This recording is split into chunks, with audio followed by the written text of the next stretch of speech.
Hello students. तो अब हम लोग आ गए हैं लेक्चर 2 पे, किसके? Breathing and exchange of gases की। ठीक है, तो हम लोगों ने फर्स्ट लेक्चर में कहाँ तक पढ़ लिया था? बेसिक स्टार्ट करी थी। ठीक है, फर्स्ट पेज पढ़ा था, दो बेसिक एक रेस्पिरेटरी ऑर्गन्स पढ़ा था और रेस्पिरेटरी डिसऑर्डर्स पढ़ा था। ठीक है, तो breathing and exchange of gases का लेक्चर 2 अब स्टार्ट होने वाला है। ठीक है, हम लोग ह्यूमन रेस्पिरेटरी सिस्टम से कंटिन्यू करेंगे और इस लेक्चर में कोशिश करेंगे हम लोग कि इसे पूरा कंप्लीट कर लें उस टॉपिक को, और मैकेनिज्म ऑफ ब्रीदिंग को आगे नेक्स्ट लेक्चर में लिया जाएगा। ठीक है, तो चलो हम लोग स्टार्ट करते हैं। स्टार्ट करने से पहले आप लोगों को चैनल को सब्सक्राइब कर लेना है। ठीक है, और उसके साथ साथ वीडियो को लाइक भी कर देना, वीडियो को लाइक कर देना है। ठीक है, और शेयर जितना कर सकते हो उतना करना है। ठीक है, तो सिंपल सा फंडा है।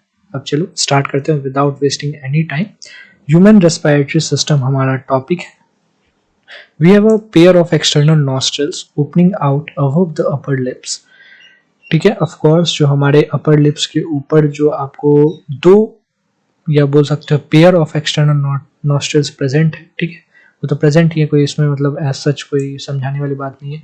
It leads to a nasal chamber through the nasal passage. तो ऑफ कोर्स एक्सटर्नल नॉस्ट्रल्स से हम लोग अंदर कहाँ? नीजल चैम्बर में आ रहे हैं। ठीक है, फिर उसके बाद क्या है? ऑब्वियसली नीजल चैम्बर में पहुंच रहे हैं कैसे? नेजल पैसेज के थ्रू। ठीक है, तो एक्सटर्नल नॉस्ट्रिल, उसके बाद नेजल पैसेज और उसके अंदर nasal chamber. The nasal chamber opens into the pharynx, a portion of which is the common passage for food and air. तो नेजल चैम्बर जो है ये आपको फेरिंक्स में ओपन होता है, ये चीज़ आप ध्यान रख लो। और फेरिंक्स एक ऐसा चीज़ है या एक ऐसा पोर्शन है which is common to both passage of food and air. मतलब फेरिंग्स में आपका फूड भी प्रेजेंट है और एयर भी प्रेजेंट है, इसमें कोई सरप्राइजिंग बात नहीं होनी चाहिए। ये हम लोगों ने डाइजेशन में भी डिस्कस करा था। ठीक है, the pharynx opens through the larynx region into trachea. तो जो फेरिंग्स है आपका, ये लैरिंग्स से होते हुए ट्रैकिया में ओपन करता है ऑफ कोर्स। ठीक है, और फेरिंग्स ऑफ कोर्स इसोफेगस में ओपन करता है। बट यहाँ फंडा एक चीज ध्यान रखना है कि लैरिंग्स is a cartilaginous box which helps in sound production and hence called sound box. ये तो मैं बताऊंगा। ठीक है, यहाँ से ध्यान रखना है। During swallowing glottis can be covered by a thin elastic cartilaginous flap called epiglottis to prevent the entry of food into the larynx। तो जब हम लोग swallow करते हैं फूड को, तो ग्लॉटिस क्या हो गया? ओपनिंग ऑफ आपका ट्रैकिया हो गया। तो ग्लॉटिस जो है उसे कवर कर दिया जाता है एक थिन इलास्टिक कार्टिलेजिनस फ्लैप से, जो कि है एपिग्लॉटिस। तो जब भी हम लोग फूड स्वॉलो करते हैं तो हमारा जो आपका ट्रैकिया का ओपनिंग है, जिसे ग्लॉटिस कह रहे हैं, उस पे एपिग्लॉटिस या बोल सकते हो उसको एपिग्लॉटिस कवर कर देता है, और हमारा जो फूड है वो आपका इसोफेगस में जाता है, ना कि ट्रैकिया में। ठीक है, ऐसा प्रिवेंट हो जाता है। तो यही दे रखा है कि pharynx opens through the larynx region into the trachea. तो उधर फूड का तो काम तमाम हो गया। अब जो एयर है, एयर का क्या फंडा? एयर में ऐसा कुछ है नहीं, इसोफेगस में जाए इधर जाए। ठीक है, बेसिकली लंग्स में आता है, इसोफेगस में तो मतलब ऐसा कुछ एज सच एयर जाने से कोई प्रॉब्लम तो है नहीं, बट आपका लंग्स में ही आ रहा है। तो क्या होता है, जो आपका एयर है फेरिंग्स में, वो किसके थ्रू? लैरिंग्स के थ्रू होते होते ट्रैकिया में जाता है। तो लैरिंग्स क्या है? लैरिंग्स is a cartilaginous box which helps in sound production and hence is called the sound box। तो लैरिंग्स जो है आपका एक कार्टिलेजिनस बॉक्स है जो कि साउंड प्रोडक्शन में हेल्प करता है, और इसलिए हम लोग साउंड बॉक्स कहते हैं उसे। ऑफ कोर्स अगर आप बर्ड्स की बात कर लो तो वहाँ पे लैरिंग्स की जगह पे सेरिंग्स रहता है। ठीक है, तो वो तो बात की बातें हैं। फिर आगे देखते हैं। Trachea is a straight tube extending up to the mid-thoracic cavity, which divides at the level of fifth thoracic vertebra into a right and left primary bronchi। ठीक है, ट्रैकिया एकदम सिंपल सा ट्यूब है, उससे आगे चल रहा है एक स्ट्रेट ट्यूब है, सिंपल सा तो नहीं। ठीक है, एक स्ट्रेट ट्यूब है जो कि of course mid thoracic cavity तक जाता है, और वहाँ पे जो फिफ्थ थोरैसिक वर्टिब्री है उसके पास जाके क्या होता है, वहां से लेफ्ट और राइट पल्मोनरी ब्रोंकी में डिवाइड हो जाता है। ठीक है, अब ये मत बोलो कि वर्टिब्री तो पीछे है, मतलब उसके सीधा सीधा में। ठीक है, तो आपको वर्टिब्री पीछे है, तो उसके आगे जो जहाँ फिफ्थ थोरैसिक वर्टिब्री है, तो उसके आगे जो है ट्रैकिया आके डिवाइड हो जाता है left and right primary bronchi में। ठीक है, each bronchi undergoes repeated divisions to form secondary and tertiary bronchi and bronchioles, ending up in very thin terminal bronchioles। तो आपका क्या होता है कि जब भी प्राइमरी ब्रोंकियोल, राइट और लेफ्ट प्राइमरी ब्रोंकियोल तो बन ही गए, वो आगे जाके और वो लोग सेकेंडरी या टर्सरी ब्रोंकी और ब्रोंक्यूल्स में कन्वर्ट होते जा रहे हैं। ठीक है, रिपीटेड डिवीजन होते जा रहा है, और लास्टली वो लोग डिवाइड करते करते टर्मिनल ब्रोंक्यूल्स तक जाते हैं, ठीक है, डिवीजन होते होते टर्मिनल ब्रोंक्यूल्स तक जाते हैं। तो एक तरह से थोड़ा सा याद रखने वाली बात है, मैं आगे बताऊंगा। The trachea, primary, secondary and tertiary bronchi and the initial bronchioles are supported by incomplete cartilaginous rings। अब ये incomplete cartilaginous rings इसलिए supported है ताकि ये collapse नहीं कर जाए, ठीक है। तो primary, secondary, tertiary bronchi साथ ही साथ initial bronchioles ये सारे incomplete cartilaginous rings से supported है ना। आपका टर्मिनल ब्रोंक्यूल्स नहीं है, यहाँ पे आप ध्यान रखो, यहाँ क्वेश्चन बन सकता है, ठीक है। तो टर्मिनल ब्रोंक्यूल्स जो है आपको वो इनकम्प्लीट कार्टिलेजिनस रिंग से सपोर्टेड नहीं है। Each terminal bronchiole gives rise to number of very thin, irregular walled and vascularized bag-like structures called alveoli। तो आपका जो टर्मिनल ब्रोंक्यूल है वो आपको किसको राइज देता है, तो it give rise to a number of very thin, बहुत ही पतला, irregular walled and vascularised bag like structures called alveoli, ठीक है। तो एल्वियोलाई क्या है, एक वेस्कुलराइज्ड स्ट्रक्चर, ब्लड सप्लाई अच्छा खासा है, इरेगुलर वॉल्ड है और बहुत ही थिन वॉल्ड है ताकि डिफ्यूजन अच्छे से हो सके, ठीक है। तो ये हो गया आपका ये टर्मिनल ब्रोंक्यूल। इससे आपको बोल सकते हो क्या दे रहा है, इसे गिव राइज मतलब टर्मिनल ब्रोंक्यूल के बाद आपका एल्वियोलाई आ रहा है, ठीक है। तो ऊपर से स्टार्ट करते हैं। तो पहले आपका क्या बन रहा है, आपका ट्रैकिया आया। ट्रैकिया आपको फिफ्थ थोरैसिक वर्टिब्री पे प्राइमरी और फिफ्थ थोरैसिक वर्टिब्री पे राइट और लेफ्ट प्राइमरी ब्रोंकियो में डिवाइड हो गया। अब एक तरफ पकड़ लो, मानो लेफ्ट पकड़ लिया। अब लेफ्ट वाला जो प्राइमरी ब्रोंकियो वो सेकेंडरी ब्रोंकियो में कन्वर्ट होगा, फिर वो आगे जाके और टर्सरी ब्रोंकियो में कन्वर्ट होगा। फिर टर्सरी ब्रोंकियो आपका इनिशियल ब्रोंक्यूल्स बनाएगा, इनिशियल ब्रोंक्यूल्स आपका टर्मिनल ब्रोंक्यूल्स बनाएगा और टर्मिनल ब्रोंक्यूल्स जो है आपको फाइनली एल्वियोलाई उसके आगे है, टर्मिनल ब्रोंक्यूल्स के बाद एल्वियोलाई, ठीक है। तो ये आपका एक ब्रांच बनते जा रहा है, ये चीज़ आप ध्यान रखो कि सीक्वेंस आ सकता है। पता चला इनिशियल को पहले, टर्मिनल को पहले दे दिया, फिर इनिशियल दे दिया, तो ये सब सीक्वेंस अरेंज करने आ सकता है, नीट में ऐसे क्वेश्चंस आते हैं। The branching network of bronchi, bronchioles and alveoli comprise the lungs, of course ये जो पूरा ब्रांचिंग नेटवर्क है ब्रोंकी, ब्रोंक्यूल्स और एल्वियोलाई, ये सब क्या मिल के बनाता है लंग्स को। Of course we have two lungs which are covered by double layered pleura with pleural fluid between them. Of course lungs जो है हमारा वो डबल लेयर्ड प्लूरा से कवर्ड है, मतलब दो लेयर है प्लूरा की और उस दोनों के बीच में प्लूरल फ्लूइड प्रेजेंट है। इट रिड्यूसेस, प्लूरल फ्लूइड की बात हो रही है, it reduces frictions on the lung surface. The outer pleural membrane is in close contact with the thoracic lining, whereas the inner pleural membrane is in contact with lung surface। तो outer pleural membrane जो है वो thoracic lining से आपका मिला हुआ है, वहीं पे जो inner pleural membrane है वो आपको lungs के surface से contact में, और दोनों के बीच में pleural fluid है, ठीक है। यहाँ पे आप जैसा देख पा रहे हो डायग्रामेटिक व्यू दे रखा है।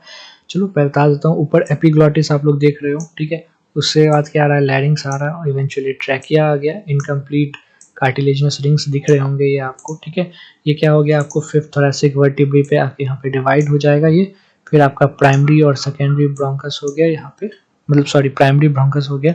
फिर आपका क्या हो रहा है, और अंदर जाएगा, यहाँ आपको सेकेंडरी देखने को मिलेगा, फिर और टर्सरी, फिर इनिशियल ब्रोंक्यूल्स, फिर टर्मिनल ब्रोंक्यूल्स और इवेंचुअली ये जो है आपका एल्वियोलाई है, ठीक है। छोटा सा जो ये आपका एल्वियोलाई है, ये चीज़ ध्यान रख लोगे, यहाँ पे दे ही रखा है। फिर आपको दो लेयर दे रखी है प्लूरल मेम्ब्रेन की, वहाँ पे आपको उसके बीच में प्लूरल फ्लूइड प्रेजेंट है। ब्रोंक्यूल्स के बारे में बता रखा है, ठीक है। सिंपल सा डायफ्राम भी दे रखा है, डायफ्राम आगे मैं बताने वाला हूँ आपको क्या है। और यहाँ content of rib, of course rib cage cover करके रखता है, प्रोटेक्ट करके रखता है, तो सीधे सीधे लंग्स तो देख नहीं पाएंगे, तो उसे कट किया है तो वही दिख रहा है, ठीक है। और पूरी हम लोग इसे ये मतलब सब कुछ मिला उला के हम लोग इसे लंग्स बोलते हैं, कोई दिक्कत है नहीं। तो ये सेक्शनल व्यू था किसका, लंग का, तो ये हो गया। अब आगे देखते हैं क्या दे रखा है। The part starting with the external nostrils up to the terminal bronchioles constitute the conducting part, whereas the alveoli and their ducts form the respiratory or exchange part of the respiratory system। तो अगर आप बात कर लो कहाँ से, external nostril, जहाँ starting हमने करी थी पढ़ाई की, तो एक्सटर्नल नोस्ट्रिल से टर्मिनल ब्रोंक्यूल्स तक ये सारा मिल के क्या एक कंडक्टिंग पार्ट बनाता है। और जो आपको एल्वियोलाई है और एल्वियोलाई के डक्ट्स हैं, ये जो है आपको एक रेस्पिरेटरी या एक्सचेंज पार्ट बनाते हैं। तो दो पार्ट हो गया, कंडक्टिंग पार्ट और एक एक्सचेंज पार्ट या रेस्पिरेटरी पार्ट, ठीक है। फिर क्या देखा है, the conducting part transports the atmospheric air to alveoli, clears it from foreign particles, humidifies and also brings the air to body temperature. तो आपको बोला जा रहा है कि जो कंडक्टिंग पार्ट है, ऐसा नहीं कि फालतू के पड़े हुए, उनका काम क्या है कि ये एटमॉस्फेरिक एयर को जो है एल्वियोलाई तक लाते हैं, जो भी फॉरेन पार्टिकल्स उसके साथ आ रहा है उससे उसे फ्री करते हैं, फिर उसे ह्यूमिडिफाई करते हैं और एयर को बॉडी टेम्परेचर तक लाते हैं। ठीक है, ये काम है कंडक्टिंग पार्ट का। एक मैं मिसकॉन्सेप्शन आपका दूर करना चाहूँगा कि हम लोग जो है, ठीक है, अगर हम लोग अपनी ह्यूमंस की बात करें या किसी भी जो भी एनिमल्स की बात करें, हम लोग ऑक्सीजन का इनटेक नहीं करते हैं। ठीक है, हम लोग ऑक्सीजन डायरेक्टली नहीं लेते हैं, हम लोग एयर इनहेल करते हैं। ठीक है, एयर हम लोग लेते हैं और जब एल्वियोलाई में हमारा पहुंचता है तो वहाँ पे हम लोग ऑक्सीजन, बेसिकली ऑक्सीजन का कंसंट्रेशन ज़्यादा होता है तो डिफ्यूज़ कर जाता है ब्लड में। ठीक है, ऐसा फंडा होता है, ये नहीं कि हम लोग ऑक्सीजन का ही इनटेक कर रहे हैं। तो ये बहुत बड़ी मिसकॉन्सेप्शन है, तो उसे आप भूल जाएंगे अब से। ठीक है, तो ये हो गया। अब हम लोगों ने कहाँ तक पढ़ लिया, ऑफ कोर्स फिर देखते हैं यहाँ क्या दे रखा है। Exchange part is the site of actual diffusion of oxygen and carbon dioxide between blood and atmospheric air. तो ऑफ कोर्स जो एयर है, एटमॉस्फेरिक एयर है, वो हमारे एल्वियोलाई में पहुंच चुका है और एल्वियोलाई ही एक एक्चुअल पार्ट है जहाँ पे एक्चुअल डिफ्यूजन होने वाला है ऑक्सीजन और कार्बन डाइऑक्साइड का between blood and atmospheric air. तो जैसा मैंने बताया था कि एल्वियोलाई आपका काफ़ी वेस्कुलराइज्ड साइज स्ट्रक्चर है। ठीक है, तो यहाँ पे क्या हो रहा है, आपको ऑक्सीजन की कंसंट्रेशन हमारे ब्लड में तो कम होगी, वहाँ पे क्या होगा, जो एटमॉस्फेरिक एयर में ऑक्सीजन ज़्यादा है तो वो डिफ्यूज़ करके हमारे ब्लड में चला जाएगा। वहीं CO2 का कंसंट्रेशन हमारे ब्लड में ज़्यादा है और एटमॉस्फेयर में कम है, तो वो CO2 हमारे ब्लड से निकल के आपको एटमॉस्फेरिक एयर में चला जाएगा। ठीक है, अब एग्जैक्ट डेटा वाइज हम लोग इस चैप्टर में जब आगे बढ़ेंगे तो देखेंगे कितना क्या क्या सिचुएशन है, प्रेशर है, हर कुछ देखेंगे। ठीक है, बट फिलहाल इतना आप ध्यान रख सकते हो। अब क्या करते हैं, अब यहाँ आगे से कंटिन्यू करते हैं। ठीक है, The lungs are situated in the thoracic chamber, which is anatomically an airtight chamber. तो बोला जा रहा है कि जो हमारा लंग्स आपको थोरेसिक चैम्बर में स्टोर्ड है, ठीक है, स्टोर्ड क्या मतलब, बेसिकली वहाँ प्लेस्ड है। ठीक है, और वो एक एनाटॉमिकली एयर टाइट चैम्बर, मतलब आपका जो थोरेसिक चैम्बर है जहाँ पे लंग्स आपका सिचुएटेड है, वो एक तरह से कंप्लीटली एयर टाइट है। ठीक है, अब एयर टाइट होने के क्या क्या फ़ायदे हैं, तो आगे देखते हैं। The thoracic chamber is formed dorsally by the vertebral column, ventrally by the sternum, laterally by the ribs and on the lower side by the dome-shaped diaphragm। तो ये चीज़ सिंपल से ध्यान रख लो कि thoracic chamber जो है, thoracic chamber कैसे बनता है, तो पीछे साइड मतलब डॉर्सली आपका वर्टिब्रल कॉलम है, वर्टिब्रे प्रेजेंट है, वेंट्रली मतलब आगे आपका स्टर्नम प्रेजेंट है, यहाँ पे रिब्स आके जुड़ रहे हैं। ठीक है, और लैटरल मतलब दोनों साइड में आपके रिब्स प्रेजेंट है, और लोअर साइड मतलब नीचे से जो है आपका वो डोम शेप्ड डायफ्राम प्रेजेंट है। तो ये सारा मिलके आपका थोरेसिक चैम्बर बना रहे हैं। फिर दे रखा है the anatomical setup of lungs in thorax is such that any change in the volume of thoracic cavity will be reflected in lung pulmonary cavity. तो यहाँ पे ध्यान रखो, क्योंकि हमारा जो थोरेसिक चैम्बर है वो एनाटॉमिकली एयर टाइट चैम्बर है, उसके कारण क्या हो रहा है कि कोई भी आपका अगर थोरैक्स में या थोरेसिक चैम्बर में कोई भी तरह का चेंज होता है तो वो चेंज जो है आपको वो लंग्स या बोल सकते हो पल्मोनरी कैविटी में भी देखने को मिलता है। तो ये इसका बेनिफिट है। ठीक है, such an arrangement is essential for breathing as we cannot directly alter the pulmonary volume. तो अब लंग्स तो कोई मसल है नहीं जो हम लोग क्या चाहेंगे कि यार हम लोग उसे स्क्वीज कर लें या हम लोग उसे रिलैक्स कर दें या कुछ ऐसा तो होगा नहीं। तो इस तरह का अरेंजमेंट इसलिए अच्छा है, सो दैट मतलब इस तरह का अरेंजमेंट इसलिए प्रेजेंट है क्योंकि हम लोग पल्मोनरी वॉल्यूम बेसिकली लंग्स को डायरेक्टली कंट्रोल नहीं कर सकते हैं। ठीक है, इसलिए इस तरह का अरेंजमेंट है। अब दे रखा है कि respiration involves the following steps. तो रेस्पिरेशन जो है वो ये कुछ 5 स्टेप्स से मिलके होता है, मतलब बेसिकली कंप्लीट जो प्रोसेस है ये कुछ 5 स्टेप्स में डिवाइडेड है और उसे हम लोग इवेंचुअली चैप्टर में आगे बढ़ते जाएंगे तो पढ़ते जाएंगे। तो पहला स्टेप दे रखा है कि ब्रीदिंग और pulmonary ventilation by which atmospheric air is drawn in and carbon dioxide rich alveolar air is released out. तो पहला जो प्रोसेस उसमें क्या हो रहा है उसे हम लोग ब्रीदिंग या पल्मोनरी वेंटिलेशन कह रहे हैं। तो ब्रीदिंग की जगह अगर एग्जाम में पल्मोनरी वेंटिलेशन आ जाए तो ऐसा नहीं कि आप छोड़ दो यार हमें तो आता ही नहीं, नहीं नहीं ऐसा नहीं करना है। ये सिंपली इसका मतलब ये है कि ऑक्सीजन को अंदर लेना, ऑक्सीजन बेसिकली बोल रहे हैं एटमॉस्फेरिक एयर को अंदर लेना, ठीक है, और CO2 रिच जो एल्वियोलर एयर है उसे बाहर निकालना, ठीक है, रिलीज करना। तो ये आपका जो कंप्लीट प्रोसेस है ये आपका ब्रीदिंग है, पल्मोनरी वेंटिलेशन कहलाएगा। दूसरा है diffusion of gases oxygen and CO2 that is carbon dioxide across alveolar membrane। अब एटमॉस्फेरिक एयर जब अंदर आ गया है तो उससे क्या होगा, उससे जो ऑक्सीजन एटमॉस्फेरिक एयर में प्रेजेंट है वो डिफ्यूज कर जाएगा और CO2 जो ब्लड में प्रेजेंट है वो डिफ्यूज कर जाएगा, ठीक है। तो अपोजिट डायरेक्शन में ऑफ कोर्स एल्वियोलर मेम्ब्रेन के थ्रू डिफ्यूज कर जाएंगे। ऑफ कोर्स आगे पढ़ेंगे और आगे क्या है, transport of gases by the blood. Of course alveolar membrane में आपका ऑक्सीजन अब आ चुका है ज़्यादा से ज़्यादा और कार्बन डाइऑक्साइड निकल गया है, ठीक है।